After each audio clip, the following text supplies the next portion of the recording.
नमस्कार, मी दिव्या होरकट रांदड. सकाळ डिजिटलमध्ये आपलं स्वागत आहे. आज आपण चर्चा करणार आहोत संधिवात या आजाराविषयी आणि यावर मार्गदर्शन करण्यासाठी आपल्यासोबत आहेत doctor Pranav Gujarati sir. Sir, तुमचं कार्यक्रमामध्ये स्वागत आहे. खूप धन्यवाद. काही आज जाणून घ्यायचंय संधिवाताविषयी. मात्र तुमच्या इंट्रोडक्शनने मी सुरुवात करते. डॉक्टर प्रणव गुजराती सर यांनी BAMS आयुर्वेदाचं शिक्षण पुण्यातून घेतलं आहे. पंचकर्मामध्ये त्यांनी पोस्ट ग्रॅज्युएट डिप्लोमा केलेला आहे. डॉक्टर प्रणव नाडी परीक्षणामध्ये तज्ज्ञ असून गेल्या 12 वर्षांचा त्यांचा अनुभव आहे. तर आयुशक्ती आयुर्वेद सेंटर मध्ये सध्या ती कार्यरत आहे. आपल्या प्रॅक्टिसमध्ये 80,000हून अधिक नाडी परीक्षण केलं असून त्यांनी भारत, ऑस्ट्रेलिया आणि न्यूझीलंड, अमेरिका, युरोप इथे सगळ्या पेशंट्सला ते सेवा देतात. चला तर मग चर्चेला सुरुवात करूयात. सर, खरं तर खूप काही विचारायचंय, मात्र एक बेसिक प्रश्नाने सुरुवात करूया. सगळ्यात आधी तर संधिवात हा आपला विषय आहे. संधिवात म्हणजे नेमकं काय आणि यात काय होतं? बरोबर. तर संधिवात ज्या वेळेला आपण म्हणतो त्यावेळेला हा एक वाताचा आजार असतो आणि जितकेही वाताचे आजार आहेत त्यामध्ये संधिवात हा खूप प्रामुख्याने आपल्याला दिसून येत असतो. संधिवात हा जो काही आजार आहे हा प्रामुख्याने वृद्धावस्थेमधला आजार आहे, म्हणजे 60 नंतर होणारा आजार. पण हल्लीच्या काळी आपण जे धकाधकीचं जीवन आहे किंवा जो काही सेडेंटरी लाईफस्टाईल आहे त्याच्यामुळे आपण बघतो की 40 नंतर सुद्धा आता सांधेदुखीचे त्रास जे काही हे सुरू झालेले आहेत. तर संधिवात ज्या वेळेला आपण म्हणतो त्यावेळेला आपल्याला समजून घ्यायला हवं की सांध्यांच्या ठिकाणी एक प्रकारचं वंगण असतं की ज्याच्यामुळे सांध्यांचे जे काही हालचाली आहेत ते योग्य पद्धतीने होत असतात. कुठल्याही कारणाने जर का हे वात त्या ठिकाणी जर का वाढला तर तिकडलं जे काही वंगण आहे किंवा तेल आहे ह्याचं प्रमाण जे काही ते कमी होत असतं आणि त्याच्यामुळं सांध्यांच्या ठिकाणी कुरकुर होणं किंवा त्या ठिकाणी वेदना होणे हे गोष्टी आपल्याला दिसून येतात. तर हाच जो काही त्रास आहे सांध्यांच्या ठिकाणी वाताचं प्रकोप होणे किंवा वात वाढणे ह्याला संधिवात असं म्हणतो. संधी ज्या वेळेला आपण म्हणतो त्यावेळेला प्रामुख्याने हे मोठ्या सांध्यांच्या ठिकाणून सुरुवात होते, तसेच गुडघा आहे किंवा कमरेच्या ठिकाणी किंवा मानेच्या ठिकाणी देखील हा त्रास सुरू होण्याची शक्यता असते. तर सांध्यांच्या ठिकाणी होणारा आजार किंवा संधींच्या ठिकाणी होणारा वातप्रकोप म्हणून याला संधिवात असं आपण म्हणतो. अगदी सर, मात्र जसं आता तुम्ही सांगितलं, हा आजार जो आहे तो आधी फक्त वयोवृद्ध लोकात पाहायला मिळायचा. आता सगळ्याच एज ग्रुपमध्ये हा बघायला मिळतोय आपल्याला. तर नेमका हा आजार कशामुळे होतो? काय याची बेसिक कारणं असतात? बरोबर. तर संधिवात ज्या वेळेला आपण म्हणूया त्यावेळेला जसं आम्ही सांगितलं की वृद्धावस्थेमधला हा आजार आहे, पण त्याच्या व्यतिरिक्त काही अशी कारणं असतात जसं वृक्ष पदार्थाचं सेवन करणे, जसं पाव आहे, ब्रेड आहे, मैद्याच्या पदार्थांचं सेवन अधिक प्रमाणामध्ये करणे, तसेच अल्प आहार घेणे किंवा गरजेपेक्षा कमी प्रमाणामध्ये आहार घेणे, अतिश्रम करणे म्हणजे खूप जास्त प्रमाणामध्ये श्रम करणं किंवा काम करणे, अति व्यायाम, गरजेपेक्षा जास्त व्यायाम करणे, रात्री जागरण करणे, ह्याच्यामुळे या सगळ्या कारणांमुळे वाताचा प्रकोप होत असतो आणि वर्षा ऋतूमध्ये देखील वाताचा प्रकोप होतो आणि म्हणून आपल्याला या सगळ्या कारणांमुळे सांधेदुखीचे जे काही त्रास आहे हे अधिक पाहायला मिळतात. अगदी सर, हे जे लक्षणं असतात संधिवाताची ती नेमकी काय असतात? आणि याचे काही स्टेजेस असतात का? म्हणजे या स्टेजवर आल्यानंतर तुम्हाला जास्त त्रास होतो, तर नेमकं कोणत्या स्टेजला आपण डॉक्टरांकडे जायला हवं? कारण काहीतरी बेसिक प्रॉब्लेम असला तर आपण टाळाटाळ करतो आणि ते बरं होईल म्हणून सोडून देतो. तर याची मेन लक्षणं जी आहेत ती काय असतात? आणि कोणत्या स्टेजला आपण लगेच डॉक्टरांना दाखवावं? बरोबर. तर यामध्ये सगळ्यात महत्वाची लक्षणं असतात सांध्यांच्या ठिकाणी वेदना होणे, त्यालाच क्रिया अल्पता किंवा क्रियाहीनता असं देखील म्हणतो.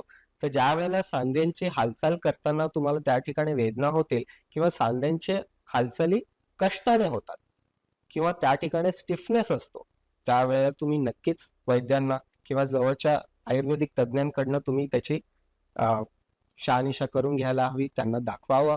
आणि त्याचबरोबरीने संधीच्या ठिकाणी शोथ म्हणजे सूज येणे, तर हा सूज जी आहे ही वातद्रती स्पर्श, वाताने भरलेल्या पखालीप्रमाणे जो काही सांधा आहे तो आपल्याला बघायला मिळतो.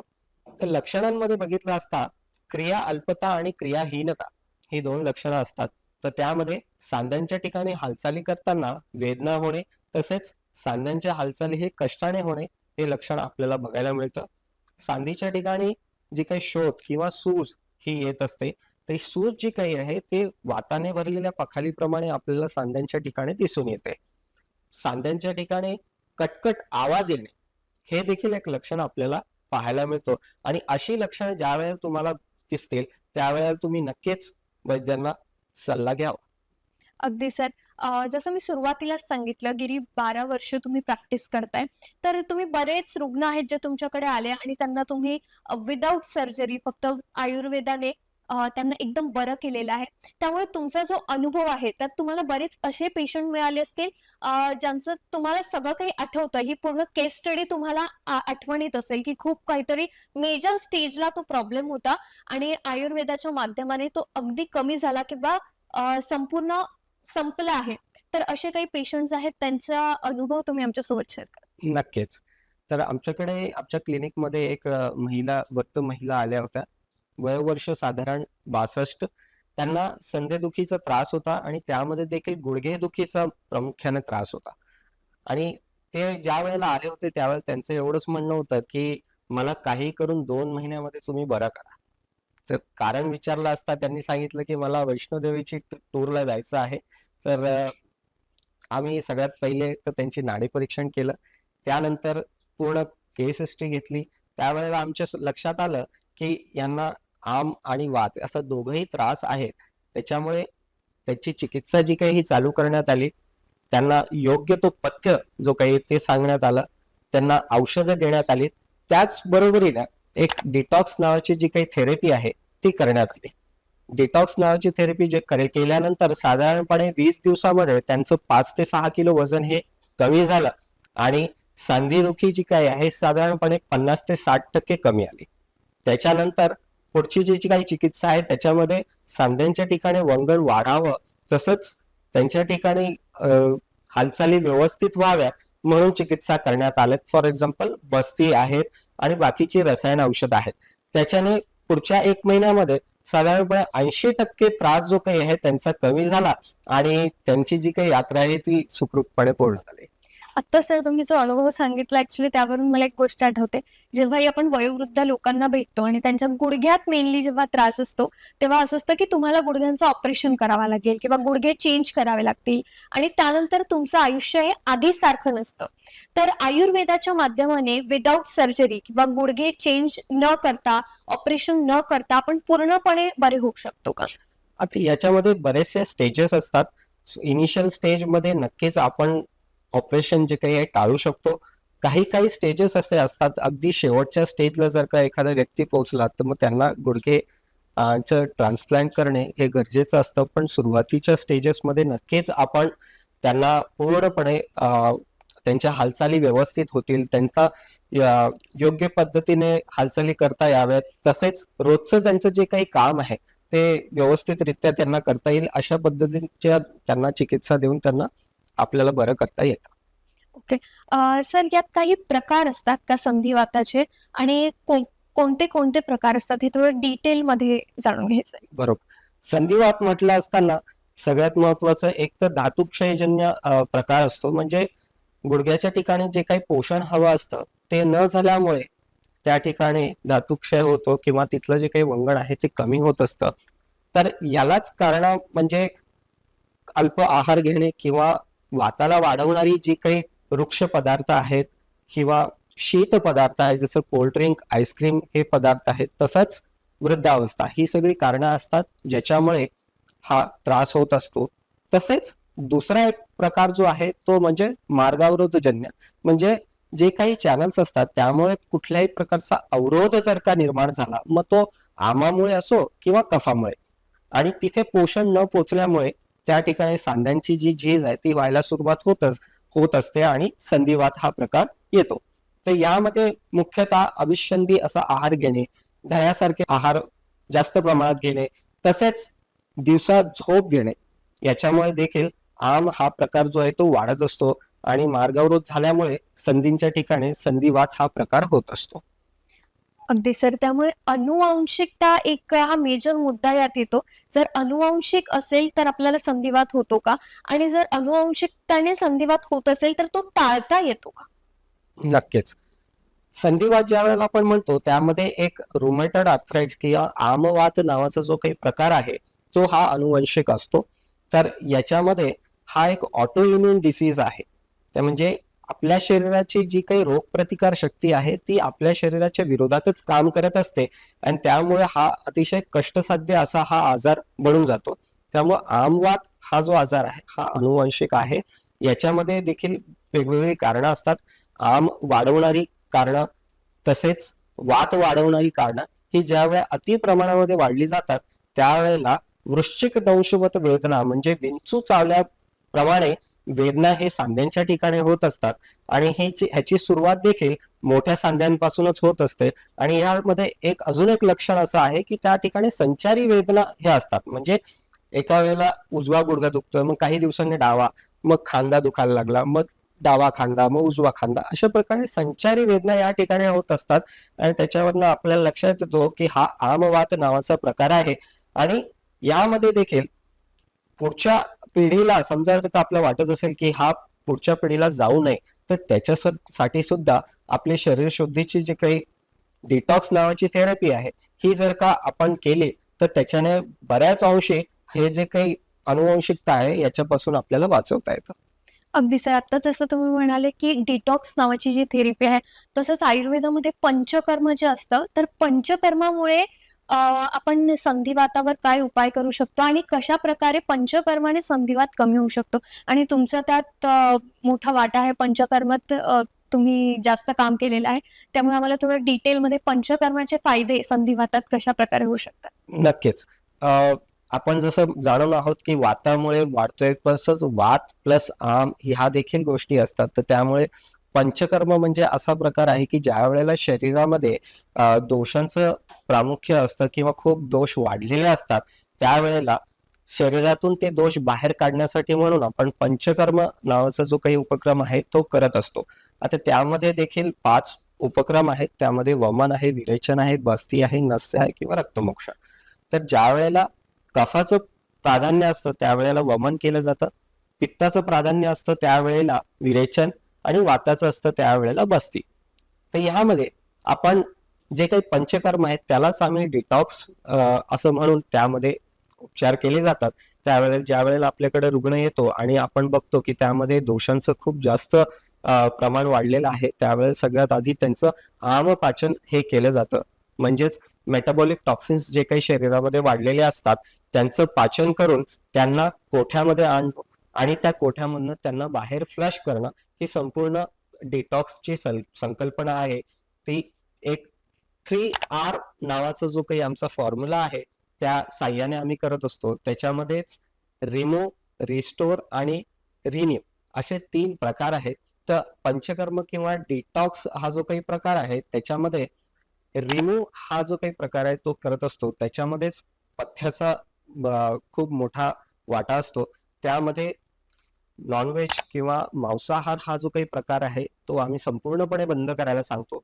आंबट आणि आंबवलेले पदार्थ जसं दही, इडली, डोसा, ढोकळा तसेच आंबट पदार्थ म्हणजे लिंबू, चिंच, टमाटर, लोणचं. मैद्याचे जे काही पदार्थ आहेत त्यामध्ये ब्रेड, पिझ्झा, बर्गर, बिस्किट तसंच गव्हाचे पदार्थ हे जितकेही पदार्थ आहेत ते सगळे पचायला जड असे आहेत. तसंच आम सुद्धा उत्पन्न करण्यासाठी कारणीभूत ठरतात. तसेच भूक नसताना जेवण करणे हे एक कारण असतं त्याच्यामुळे. तर ह्या सगळ्या गोष्टी आम्ही त्यांना टाळायला सांगतो. त्याच बरोबरीने आहार असा घ्यावा की जो पचायला हलका असेल, लघु असेल. तसेच मुगाचं सूप आहे, भाज्यांचं सूप आहे, फळभाज्या आहेत, पालेभाज्या आहेत, मुगाची खिचडी आहे किंवा किनोआ आहे. काही फळं आहेत त्यांचा वापर करू शकतो. जसे पपई आहे, ऍपल आहे, सफरचंद, कुरमुरे यांचा वापर करू शकतो.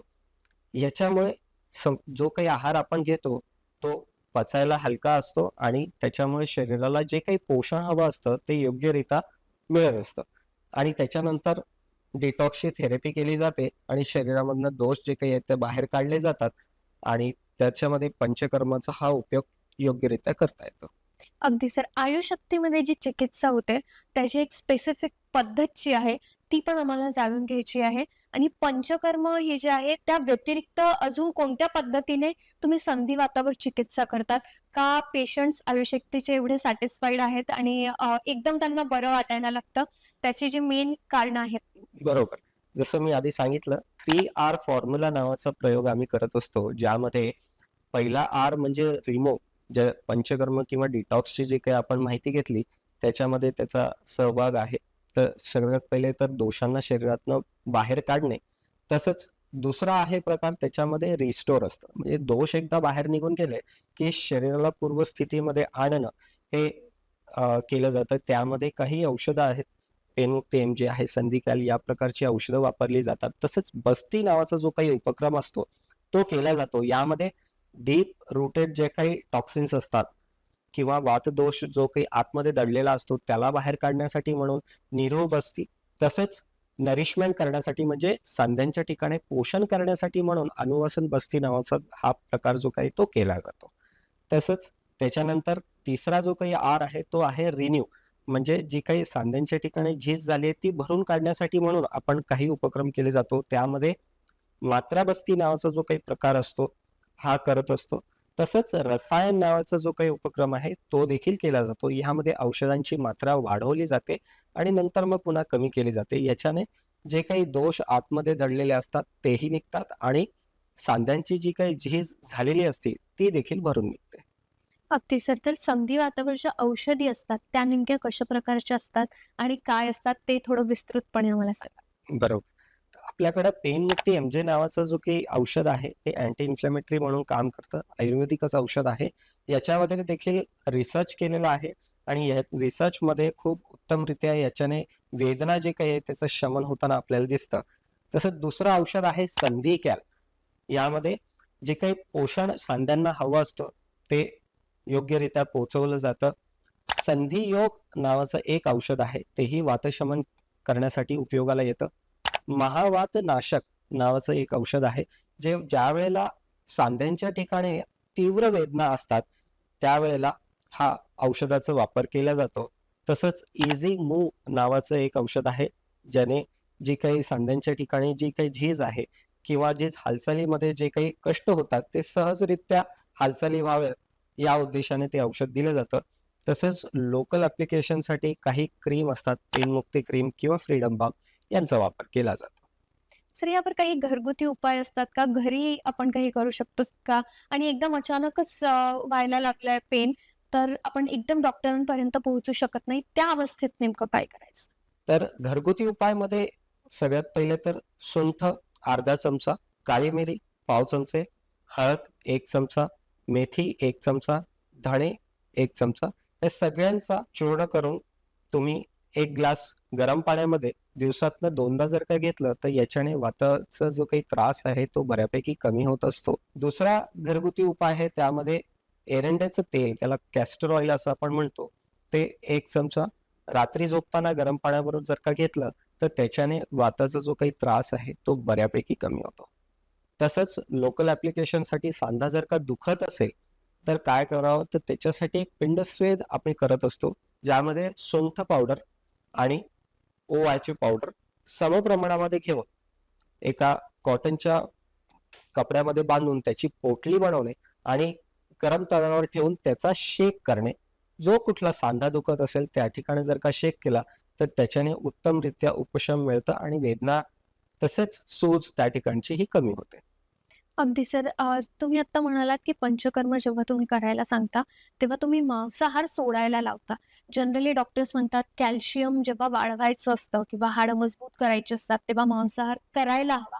तर हे जे तुम्ही सांगताय, की मांसाहार सोडायला हवा, तर ते सोडून आणि व्हेजमध्ये नेमकं आपण काय-काय खाऊ शकतो? शाकाहारी काय असे पदार्थ आहेत, की जे संधिवातासाठी खूप उपयोगी ठरतात? आणि एक मेन जो सगळ्यात महत्त्वाचा मुद्दा आहे, जसं तुम्ही आधी सांगितलेलं, की वयोवृद्धांप्रमाणेच आता सगळ्याच एज ग्रुपमध्ये आपल्याला संधिवात बघायला मिळतोय. तर सध्या जंक फूडचं प्रमाण खूपच जास्त वाढलेलं आहे. तर त्यांना तुम्ही काय सांगू इच्छिता, की त्यांनी नेमकं कशा प्रकारचा आहार घ्यायला हवा, की संधिवात होणार नाही किंवा ज्यांना असेल त्यांचं तो प्रमाण कमी होईल? नक्कीच. खूप छान प्रश्न विचारलाय. तर सगळ्यात महत्वाची गोष्ट हीच असते की नरिशमेंट शरीराची व्हावी किंवा पोषण व्हावं म्हणून पौष्टिक आहार घेणं हे सगळ्यांना आपल्याला माहितीच असतं. पण त्याहून महत्वाची गोष्ट म्हणजे जो काही अग्नी आहे म्हणजे डायजेस्टिव्ह फायर हाही तितकाच योग्य असणं हाही गरजेचं आहे. मांसाहार जर का घेत असो आणि जर का पचनक्रिया व्यवस्थित नसेल तर त्याच्यामुळे देखील आम उत्पत्ती होत असते की त्याच्यामुळे शरीरामध्ये त्रास होण्याची शक्यता असतो.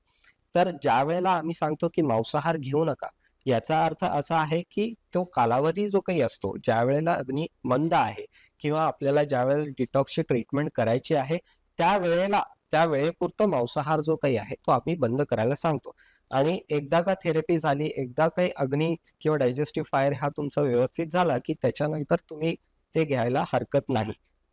तसंच जो काही आहार घ्यायचा असतो, जसं आपण आता बघतो की सेडंटरी लाईफस्टाईल आहे, तर काय करावं त्याच्यामध्ये?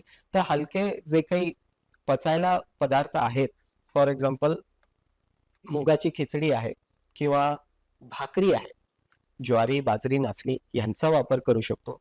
फळभाज्या, पालेभाज्या जे काही आहे यांचा वापर करू शकतो. फळांचा वापर करू शकतो.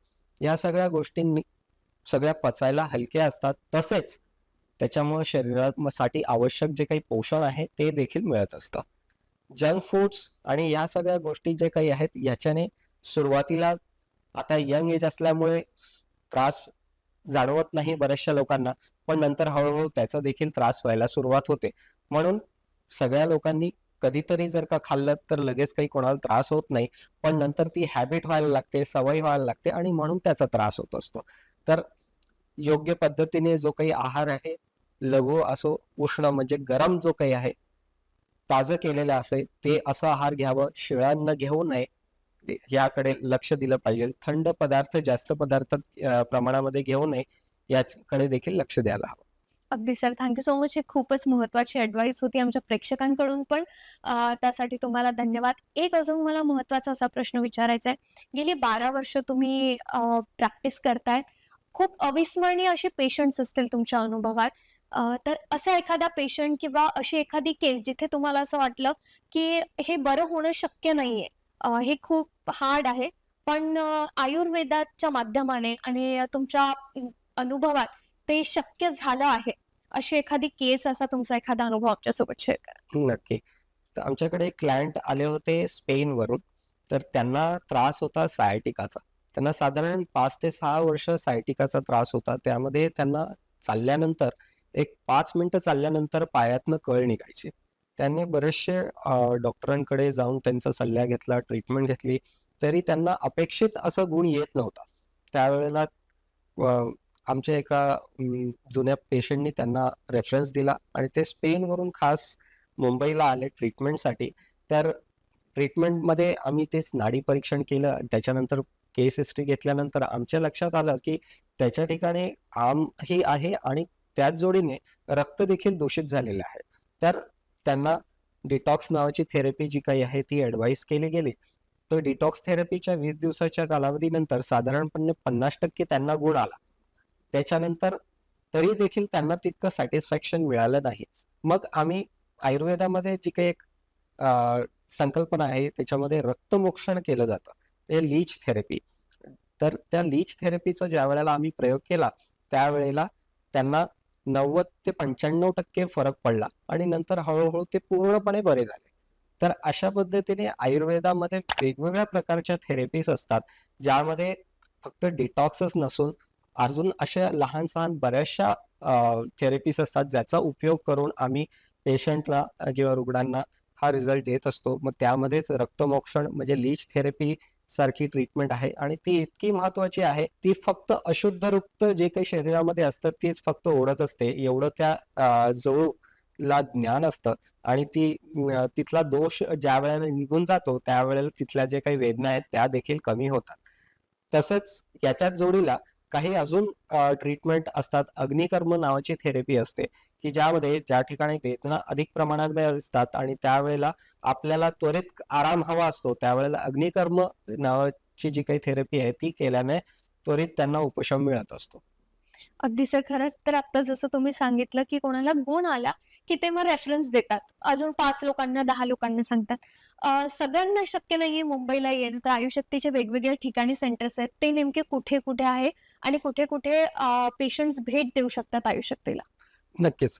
आयुशक्तीचे सेंटर्स संपूर्ण मुंबईमध्ये आहेत. तसेच पुणे, नाशिक आणि औरंगाबादमध्ये देखील आहेत आणि दिल्लीमध्ये पण आता नवीन ओपन होणार आहोत. तसंच बाहेर देखील आपले सेंटर्स असतात. त्यामध्ये ऑस्ट्रेलिया, न्यूझीलंडमध्ये आम्ही व्हिजिट करत असतो. तसंच अमेरिका आणि युरोपमध्ये देखील आमचे जे डॉक्टर्स आहेत, ते वेळोवेळी व्हिजिट देऊन तिकडल्या रुग्णांची सेवा करत असतात. अगदी सर. त्यामुळे तुम्हाला देखील संधिवाताचा काही त्रास असेल, फर्स्ट स्टेजवर देखील असेल, तर तुम्ही आयुशक्तीला नक्की भेट द्या. आयुशक्तीचे कॉन्टॅक्ट नंबर्स खाली फ्लॅश होत आहेत. त्यांचा ॲड्रेस देखील खाली फ्लॅश होतोय. त्यामुळे तुम्ही अपॉइंटमेंट घ्या आणि आयुशक्तीला नक्कीच एकदा भेट द्या. सर, जाता-जाता एक शेवटचा प्रश्न. तुम्ही आमच्या प्रेक्षकांना काय सल्ला देऊ इच्छिता, काय सांगू इच्छिता? संधिवात म्हणजे जसं आम्ही सांगितलं, की संधींच्या ठिकाणी तेलाचं प्रमाण कमी होणं. तर हे होऊ नये म्हणून ज्या काही काळजी घेण्यासारख्या आहेत, ते डे टू डे लाईफमध्ये रोजच्या रोज जीवनामध्ये आपण घेऊ शकतो. त्याच्यामध्ये सगळ्यात बेसिक अगदी असं करण्यासारखी जी काही गोष्ट आहे, ते अभ्यंगम आचरेत नित्यम असं शास्त्रामध्ये सांगितलं आहे. त्यामुळे रोज तेलाने मालिश करणे, ही जरी एक गोष्ट तुम्ही रोज जर का केली, तर त्याच्यामुळे देखील संधिवाताचे त्रास, तसेच वातामुळे होणारे निराळे आजार जे काही आहे, याच्यावरती आपल्याला कंट्रोल करता येतो. तर तुम्हाला कोणालाही संधिवाताचा किंवा इतर कुठलाही आजार जरी असला, तरी तुम्ही आयुशक्तीच्या जवळच्या सेंटरमध्ये भेट देऊ शकता आणि याच्यामध्ये उत्तमरित्या गुण येतो आणि त्याला उत्तमरित्या कंट्रोल देखील करता येतो. अगदी सर, तुम्ही इथे आलात. खूप छान असं मार्गदर्शन आम्हाला आणि आमच्या प्रेक्षकांना केलं, त्यासाठी मनापासून आभार. नमस्कार.